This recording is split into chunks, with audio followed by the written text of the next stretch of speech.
మీ ఎలాంటి వ్యాపార ప్రకటనలకైనా వెంటనే మా ఛానల్ సంప్రదించండి. అందరికి నమస్కారం. నేను శిరీష. ప్రస్తుతం మనతో పాటు ఉన్నారు ప్రముఖ తంత్ర జ్యోతిష్యులు, జ్యోతిష్యరత్న, జ్యోతిష్య సామ్రాట్ చింతా రుక్మందరావు గారు. గురుగారితో మాట్లాడదాం. నమస్కారం గురుగారు. మాతృదేవోభవ, పితృదేవోభవ, ఆచార్య దేవోభవ. ఓం నమో మాందేశ్వరాయ నమః. అందరూ బాగుండాలి, అందరికీ మంచి జరగాలి. గురుగారు, ఈ మే మాసంలో కర్కాటక రాశి వారికి ఎలా ఉండబోతుందంటారు? ఎలాంటి జాగ్రత్తలు తీసుకోవచ్చు అంటారు? ఆర్థిక పరంగా, ఆరోగ్య పరంగా, గ్రహగోచరం కూడా ఎలా ఉంటుందంటారు ఈ మాసంలో వీరికి? ఈ 2020 సంవత్సరం మే మాసం కర్కాటక రాశి వాళ్ళకు మాస ఫలితాల్లో భాగంగా మనము చెప్పుకునే ముందు ఈ రాశి యొక్క ఏదైనా ఒక ఆసక్తికరమైన విషయం చెప్పుకున్న తర్వాత మాస ఫలితాలకు వెళ్దాము. ఈ కర్కాటకము అనేది ఈ రాశి చాలా చాలా పవిత్రమైన రాశి, అత్యంత పవిత్రమైన రాశి. ఎందుకంటే ధర్మరాజు యక్షుడికి సమాధానం చెప్పాడు. యక్ష ప్రశ్నలు అంటారు మహాభారతంలో. ఆ యక్షుడు అడిగిన ప్రశ్నకు ఏం చెప్పాడంటే, సముద్రం కన్నా లోతైనది ఏది? తల్లి గర్భం. తల్లి యొక్క గర్భము అని చెప్పాడు. ఆ తల్లి యొక్క గర్భస్థానము, గర్భసంచి ఉండేది ఈ రాశి, కర్కాటక రాశి. నవగ్రహాల గురువు సంతానకారకుడు, అంటే పిల్లలు పుడతారా లేదా తెలియజేసేది గురువే. అదేవిధంగా ఆయుష్కారకుడు శనేశ్వరుడు. పుట్టిన బిడ్డ ఎన్ని రోజులు బతుకుతాడని ఆయుర్దాయాన్ని నిర్ధారించేది, అంటే ఆయుష్ నిర్ధారించేది శనేశ్వరుడు. అదే ఆయుర్దాయాన్ని ఇన్ని సంవత్సరాలు, ఇన్ని నెలలు, ఇన్ని వారాలు, ఇన్ని రోజులు, ఇన్ని గంటలు, ఇన్ని నిమిషాలు, ఇన్ని సెకండ్లు అని లెక్క కట్టేది బుధుడు. ఆ బుధుడు యొక్క నక్షత్రము, శని యొక్క నక్షత్రము ఇక్కడే ఉన్నాయి. గురుగ్రహం వచ్చి ఇక్కడే ఉచ్చస్థితి పొందుతాడు. అంటే అన్ని దేవతలందరికీ గురువు వచ్చి ఇక్కడ ఉచ్చస్థితి పొందుతున్నాడు. ఆయుర్దాయం ఏకంగా, ఆయుర్దాయం లేకపోతే మరి మనకు అదృష్టం ఎంత ఉంటుంది ప్రయోజనం? ఇప్పుడు రేపు వారం ఒక వ్యక్తి చనిపోతాడని శని భగవాన్లు నిర్ణయించారు.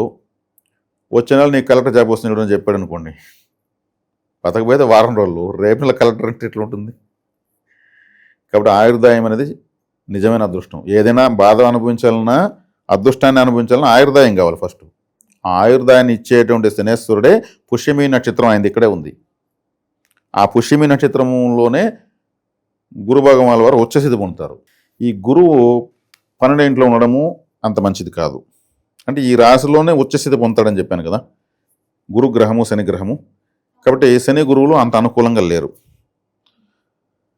రవి అనుకూలంగా ఉన్నాడు, ద్వితీయాధిపతి లాభంలో ఉన్నాడు. అదేవిధంగా బుధుడు అనుకూలంగానే ఉన్నాడు, శుక్రుడు అనుకూలంగానే ఉన్నాడు. అంటే రవి బుధ శుక్రుల యొక్క అనుకూలత తప్పితే గురు శని రాహుకేతుల అనుకూలత లేదు. కాబట్టి ఈ మాసం బాగుంది. అంటే ఏదన్నా ఒక 2-3 గ్రహాలు బాగున్నాయంటే ఇంకా ఆ మాసం బాగున్నట్టు లెక్క.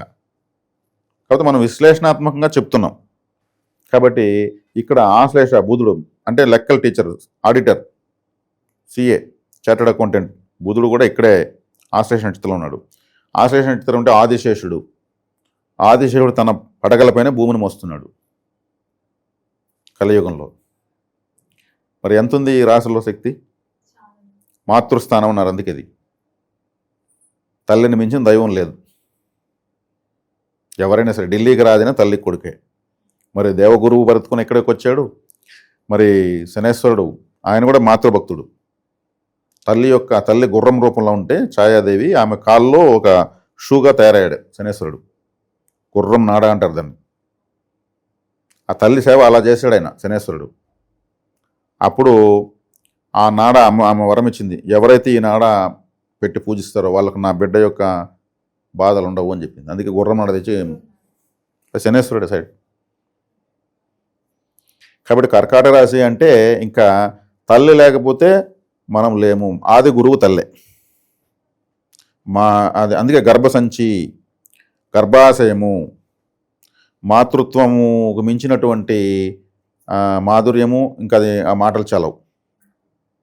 అంత శక్తివంతమైన రాశి ఇది. ఇప్పుడు గ్రహస్థితి ఎటనో వచ్చి ఈ నెల, అది రేపు నెలకు ఉండదు. కానీ ఈ రాశి యొక్క గొప్పతనము చెప్పాలంటే, శ్రీకృష్ణుడు మహావిష్ణు మాటకి ఎందుకు భూలోకంలో పుడతా ఉంటే, నాకు ఒక తల్లి యొక్క ప్రేమ కోసమే పుడతా ఉంటాను నేను. కౌసల్య రామ, యశోదా కృష్ణ, ఇలా ఆయన మాటకి తల్లి యొక్క ప్రేమ కోసం వచ్చేస్తాడంట భూలోకానికి. అంత గొప్ప రాశి ఈ యొక్క కర్కాటక రాశి. ఈ రాశికి వ్యయ స్థానంలో గురువు ఉన్నాడు, 2వ స్థానంలో కేతు ఉన్నాడు, 11వ స్థానంలో రవిగ్రహం ఉంది, బుధుడు ఉన్నాడు, శుక్రుడు 11, 12 స్థానాల మీదుగా వస్తున్నాడు. అదేవిధంగా 10వ స్థానంలో కుజుడు రాశిని చూస్తాడు, 9వ స్థానంలో శని ఉన్నాడు, 8వ స్థానంలో రాహు ఉన్నాడు. ఇది గ్రహాల యొక్క నిర్మాణం ఈ మాసం. అష్టమంలో రాహు ఉన్నాడు. రాహు అంటే ఏమి? రాహు అంటే ఒక మోసం. మోసము మన జాతకంలో మోసం ఎక్కడ ఉంటే రాహు అక్కడ ఉంటే అక్కడ మోసం ఉంటుంది. అంటే వీళ్ళు మోసపోతారా, వేరే వాళ్ళని మోసం చేస్తారా? వీళ్ళు మోసం చేసే స్థాయిలో ఎప్పుడూ ఉండరు. వీళ్ళు మోసం ఎప్పుడు ఎవరిని చేయలేరు, వీళ్ళు మోసపోతూ ఉంటారు. తల్లి అనేది ఎవరిని మోసం చేస్తుందా? టోటల్ ప్రకృతిలోకి తీసుకుందాం. ఒక స్త్రీని మోసం చేసిన పురుషుడు ఉంటారేమో కానీ పురాణాలు తీసుకుంటే తల్లి అని మోసం చేస్తుంది అని అనాలంటేనే మనకు బాధేస్తుంది. కాబట్టి వీళ్ళు మోసపోతారు. అష్టమ స్థానం అంటే ఏమి? ఆకస్మిక స్థానము. ఈ మధ్య 2-3 గ్రహణాలు వచ్చాయి. గ్రహణం ఎవరికి వస్తుంది? చంద్రుడికి, సూర్యుడికి. చంద్రుడు అంటే తల్లి, సూర్యుడు అంటే తండ్రి. కాబట్టి సింహరాశి వాళ్ళకి, కర్కాటక రాశి వాళ్ళకి ఫస్ట్ ఎఫెక్ట్ ఉంటుంది. సింహరాశికి అధిపతి సూర్యుడు, కర్కాటక రాశికి అధిపతి చంద్రుడు వస్తే ఈ రాశుల వాళ్ళకి ముందు ప్రభావం ఉంటుంది. ఎందుకంటే ఈ రాశులకు అధిపతులు వాళ్ళనే పట్టుకుంటారు. వాళ్ళు వేరే రాశులకు లెక్కేస్తారు, ఎన్నో స్థానంలో గ్రహణం జరిగింది ఈ రాశులకు లెక్కేస్తారు. వచ్చేది మాత్రం చంద్రుడికి, సూర్యుడికి అది ఫిక్స్డ్ లైఫ్ టైము. తల్లిదండ్రులకే కష్టాలు వస్తూ ఉంటాయి. అంటే సూర్యుడి, చంద్రుడికే రాహుకేతుల యొక్క తాకడ వస్తూ ఉంటుంది. కాబట్టి అష్టమ స్థానంలో రాహు ఉన్నాడు. అష్టమ స్థానం అంటే మన ఇంట్లో బాత్రూము. మన ఇల్లును 12 రాశులుగా విభజిస్తే బాత్రూమ్ 8వ స్థానం. అంటే వీళ్ళు ఎక్కువసేపు బాత్రూమ్ ఉండకూడదు. కొంతమంది ఫోన్లు పెట్టేసి పాటలు పాడుకుంటే వినుకుంటూ ఉంటారు. అట్లా ఉండకూడదు. ఇప్పుడు కర్కాటక రాశి వాళ్ళు, అక్కడ రాహు ఉన్నాడు. కల్లో అప్పుడప్పుడు పాములు కనిపించే అవకాశం ఉంటుంది. కుటుంబ స్థానంలో 2వ ఇంట్లో కేతు ఉన్నాడు. కేతు ఎక్కుంటే అక్కడ ఆటంకం ఉంటుందని చెప్పాను కదా. అంటే డబ్బులు, ధనస్థానంలో కేతు ఉండడం వల్ల డబ్బులు రాదు. ఖర్చు అయిపోతాయా అసలు రావా గురుగారు? రాకపోవచ్చు, వచ్చినా ఒకటే, రాకపోయినా ఒకటే అనే విధంగా ఇస్తాడు ఫలితం. అష్టమ స్థానంలో రాహు ఉన్నాడు కాబట్టి వస్తే కూడా ఆయన తీసుకునేస్తాడు. ఏదో ఒకటి కాసుకో ఉంటుంది. అంటే ఒకవేళ వస్తే చాలదు, అంటే రాదు, వచ్చిన చాలదు, మిగలదు, ఇట్లా ఉంటుంది. ఇప్పుడు లాభంలో రవి, శుక్ర, బుధ గ్రహాలు ప్రభావము, లగ్నాన్ని అంటే రాశిని కుజుడు చూడడము ఈ మాసం బాగుంది. అంటే రవి, బుధ, శుక్రులు, కుజుడు 4 గ్రహాలు బాగున్నాయి. కాబట్టి భయపడాల్సిన అవసరం లేదు. ఈ మాసం మే మాసం వీళ్ళు జెండా ఎగరేయచ్చు. ఇక్కడ వీళ్ళు ఇన్ని రోజుల నుండి స్లిప్ అవుతున్నారు, ఏదైతే స్లిప్ అవుతున్నారో వాటిలో స్లిప్ అవ్వకుండా గ్రిప్ సంపాదించారని అర్థం. కాబట్టి కుజుడు ధైర్యానికి కారకుడు. ఈ రాశికి అత్యంత శుభగ్రహము ఈ రాశిని చూస్తున్నాడు. కర్కాటక రాశి మొట్టమొదటి రాజయోగకార గ్రహం కుజుడే. కుజుడు రాశిని చూస్తున్నాడు. అందున ఇంకా రాబోయేటువంటి ఈ 2-3 నెలలు కర్కాటక రాశిలో బ్రహ్మాండంగా ఉంటుంది. జూన్లో గురువు జన్మంలోకి వస్తున్నాడు వ్యయస్థానాన్ని వదిలేసి. కాబట్టి 2-3 నెలల పాటు బాగుంది వీళ్ళకు. కాబట్టి కుజుడు ధైర్యానికి, కాబట్టి ధైర్యం బాగుంటుంది. లాభంలోకి రవి, శుక్ర, బుధుడు ఉన్నారు కాబట్టి లాభం 12వ స్థానంలో అన్ని విధాలు బాగుంది. కాబట్టి కర్కాటక రాశి వాళ్ళకు ఈ మాసం మనం పెద్దగా దోషాలు చెప్పలేము. అష్టమ స్థానంలో రాహు ఉన్నాడు కాబట్టి వీళ్ళు ఎక్కువగా బాత్రూంలో స్పెండ్ చేయకూడదు. హాస్పిటల్స్కి సరదా కన్నా కూడా వెళ్ళకూడదు. ఎవరైనా బంధువులు చూసేందుకు వెళ్తారు, హాస్పిటల్లో పోయి చూసేసి రావాలి. కాబట్టి అదొక మనకు తప్పనిసరి. కాబట్టి వెళ్తే కూడా ఎక్కువసేపు ఉండకుండా పరామర్శించి ఏదన్నా ఫ్రూట్స్ ఏదో తీసి ఇచ్చేసి జాగ్రత్త చెప్పేసి వెంటనే వచ్చేయాలి. ఎందుకంటే ఇప్పుడు అష్టమ స్థానం ఆయుష్ను కూడా సూచిస్తుంది. ఎవరు 2 రోజులు బతికితేనే 8వ స్థానం సూచిస్తుంది. మామూలుగా ఎవరైనా చనిపోతే యాక్సిడెంట్లో సడన్గా కొంతమంది తెలియకుండా చనిపోయిన వ్యక్తికి నా వయసు ఉంటుంది కరెక్ట్గా అంటారు. చనిపోయిన వాళ్ళని తన వయసుతో పోల్చుకుని మాట్లాడకూడదు. మేమిద్దరు ఒకేసారి పుట్టాము అంటే మేము కనెక్ట్ అవుతున్నాము, దానికి మాటలతో సైకలాజికల్గా కనెక్ట్ అవుతున్నాం, అలా అనకూడదు. ఇప్పుడు ఎవరన్నా వీళ్ళ 7 రోజులు చనిపోతే కూడా ఆ మాట అనకూడదు. పెద్దవాళ్ళు చెప్తారు, చనిపోయిన వాళ్ళతో నీ వయసు పోల్చుకోవద్దు అంటూ ఉంటారు. ఇప్పుడు అంత చెప్పేవాళ్ళు తగ్గిపోయారు. మనమన్నా ఇద్దాం ఆ విజ్ఞానం. కాబట్టి ఇప్పుడు ఒక గోల్డ్ మెడల్ సంపాదించనుకో, మేమిద్దరు ఒకే క్లాస్మేట్ అని చెప్తే, ముఖ్యమంత్రి అనుకో, నా క్లాస్మేట్ ముఖ్యమంత్రి బాగుంది, ఒక చనిపోయిన వ్యక్తి నా ఈడంటే ఎట్లుంటుంది? ఇది తెలియకపోవడం వల్ల అనేస్తారు. దాన్ని మనం అలర్ట్ చేయాలి. కాబట్టి అష్టమ స్థానంలో దుష్టగ్రహాలు ఉన్నప్పుడు దాన్ని ఎక్కువగా పోల్చుకోవడము, తత్సంబంధమైన స్థానాలకు వెళ్ళకూడదు. అష్టమ స్థానం hospital, ICU, operation, theatre, ambulance, మన ఇంట్లో బాత్రూము, ఆకస్మిక స్థానం. బాత్రూమ్కి ఆకస్మికంగానే వెళ్తాం, అంబులెన్స్ ఆకస్మికంగానే వస్తుంది, ఐసీయూలోకి ఆకస్మికంగానే వెళ్తారు, ఆపరేషన్ కూడా ఆకస్మికంగానే చేస్తారు. ఈ ఆకస్మిక స్థానంలో రాహు ఉన్నాడు. రాహు అంటే మోసము అని చెప్పాను ఇంతకుముందు నేను. కాబట్టి మీరు ఈ కర్కాటక రాశి వాళ్ళు ఇటువంటి వాటి కనెక్ట్ అయ్యే కొద్దికి అది ఇంకా మింగేస్తుంది. రాహు అంటే ఒక తల, ఒక డ్రాగన్. చైనా వాళ్ళ సింబల్ రాహువే, పెద్ద పాము పెట్టుకుంటారు వాళ్ళు, ప్రపంచంలో మింగేయాలని చూస్తుంటారు వాళ్ళు. కాబట్టి ఇక్కడ జ్యోతిష్ శాస్త్రంలో ఒక పెద్ద సర్పం ఉంది అక్కడ. ఆ సర్పం అంటే కాలము అంటారు, కాలకోట విషయం అంటారు కదా. సర్పకోట విషయం ఎందుకు లేదు, కాలం అంటే డైరెక్ట్ మీనింగ్ పామే, కాలకోట విషయం అంటే పాము నోట్లో విషయం అని అర్థం. అక్కడ 8వ స్థానంలో ఉంది. కాబట్టి దుర్గారాధన ఎక్కువ చేయాలి. సిమెంట్ కలరు రిబ్బను లేదా జాకెట్ పీస్ తీసుకుని ముక్కలు కత్తిరించి నీళ్ళ కలపాలి. మినుములతో చేసినటువంటి వడలు కుక్కలకు పెట్టచ్చు, మెడలో కూడా దండలాగా వేసి పంపించేయచ్చు. అంటే మినుములు యొక్క రాహుని సూచిస్తాయి. రాహు యొక్క ధాన్యం మినుములు. సిమెంట్ కలర్ కానీ grey related, silver, ash colours, maroon colours, ఇవన్నీ రాహువే. ఈ కలర్స్లో ఉన్నటువంటి ఏ క్లాత్ అయినా ముక్కలు కత్తిరించవచ్చు. పేదవాళ్ళకు దానంగా కూడా ఇవ్వచ్చు, ఆ క్లాత్ని ఇవ్వచ్చు. అదేవిధంగా రాహు అంటే బిర్యానీ, పలావ్ అంటారు. మసాలా ఎక్కువ పెట్టి food biryani, non veg food అంతా రాహువే. రాహు అంటే పకీర్స్ అంటే వాళ్ళు పాటలు పాడుతూ ముస్లిమ్స్ గడ్డాలు పెట్టుకుని రకరకాల దండలు వేసుకుని షాపులు తిరుగుతూ ఉంటారు, వాళ్ళు సంచరిస్తూ ఉంటారు. వాళ్ళకి ఈ పలావ్ ఇవ్వచ్చు, మంచి పరిహారం. అది ఇవ్వడం వల్ల దోషం తగ్గుతుంది అంతే. ఇది అన్నదానం. మసాలా ఫుడ్ దానం చేస్తే రాహువు, పప్పు నెయ్యి దానం చేస్తే గురువు చంద్రుడు. కాబట్టి ఇటువంటిది ఇవ్వడం వల్ల మంచిది. మన శక్తి కొద్దీ ఇవ్వచ్చు. ఏదో ఒక 50 రూపాయల్లో కూడా ఉంటుంది, కుష్క దొరుకుతుంది, ఇస్తారు. కుష్క అంటే కూడా అదే. కాబట్టి అదే మసాలా ఫుడ్ అటువంటి వాళ్ళకి ఇవ్వాలి. ఎవరికంటే వాళ్ళకి ఇస్తే కూడా కనెక్టివిటీ రాదు, పరిహారం రాదు. ఎవరికి ఇవ్వాలో వాళ్ళకి. 2వ స్థానంలో కేతు ఉన్నాడు. 2వ స్థానంలో కేతు అంటే సన్యాసులు.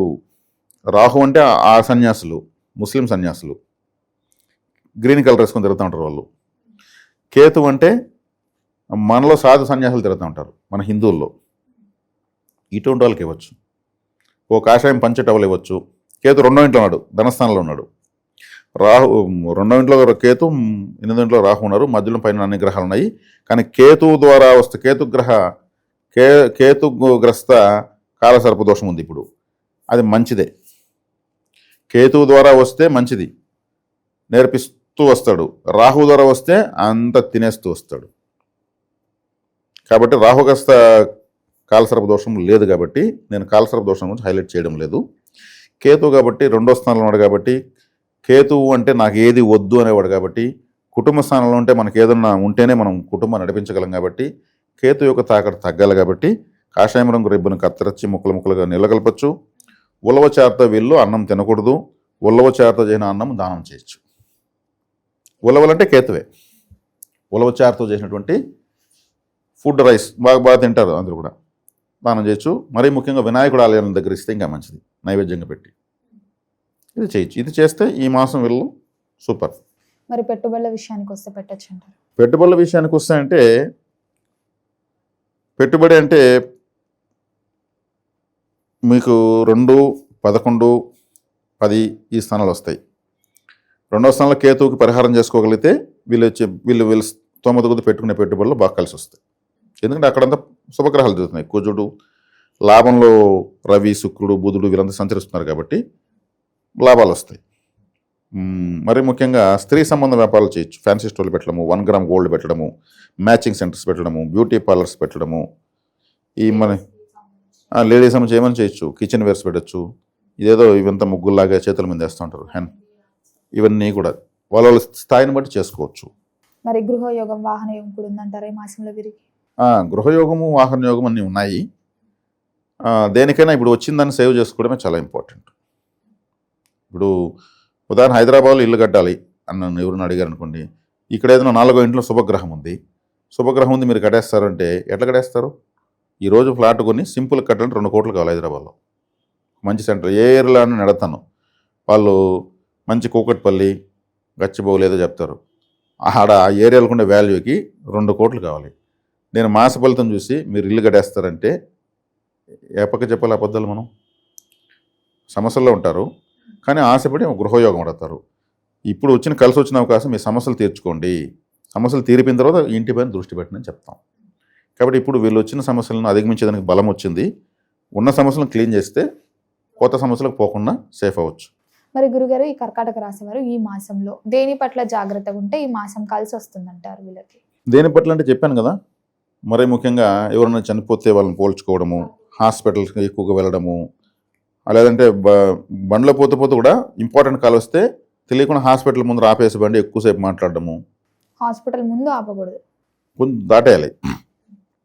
హాస్పిటల్ కూడా ఏమొస్తుంది, ట్యాబ్లెట్స్ వాసన, దెబ్బలు తినడం, లోపల పోవడము, బాగా చేసుకుంటూ బయట రావడము, అంతా మానసిక ఇబ్బంది పడుతుంటారు. 8 వస్తున్నట్టు హాస్పిటల్ అని చెప్పాను. అక్కడ రాహు ఉన్నాడు. రాహు వచ్చేకాడికి షార్ట్ కట్ ప్లానెట్, అంటే సడన్గా మంచి చేస్తాడు, సడన్గా చెడ్డ కూడా చేసేస్తాడు, మోసం.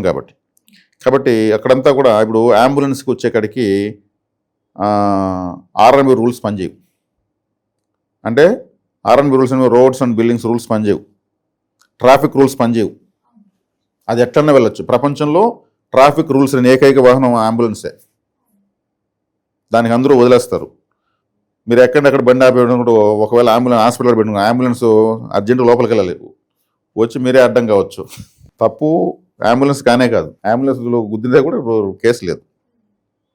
కాబట్టి హాస్పిటల్స్ ఇటువంటి మానసిక బాధతో కూడిన ప్రదేశాలకు ఎక్కువగా వెళ్ళకూడదు అంటున్నా. బావుల కాడికి వెళ్ళడము, 8 వస్తుందంటే బావి, లోయలు, అగాధాలు చూడండి ప్రదేశాలకు ఎక్కువ వెళ్ళకూడదు.